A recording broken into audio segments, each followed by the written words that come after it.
রাসূল সাল্লাল্লাহু আলাইহি সাল্লামের মতো প্রিয় মানুষ কিয়ামত পর্যন্ত আর কেউ আসবে।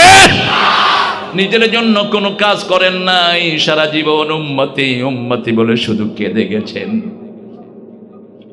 নবুয়তের পরে কখনো একবেলা পেট পুরে খাওয়ানো নাই তিনি। মা আয়েশা রাদিয়াল্লাহু আনহা বলতেন, মাসকে মাস আমাদের ঘরে চুলায় আগুন জ্বলতো না। তিনটা কালো জিনিস আমাদের সাথী হতো, পানি, তেল আর জাইতুন। এই তিনটা কালো জিনিস আমাদের সাথী হতো, মাসকে মাস আমাদের চুলায় আগুন জ্বলতো না। যেদিন চলে গেলেন চেরাগ জ্বালানোর তেল রাসূলের ঘরে ছিল না। মা আয়েশা পাশের ঘর থেকে একটু তেল নিয়ে এসেছেন রাসূলের চেহারা মোবারক দেখার জন্য।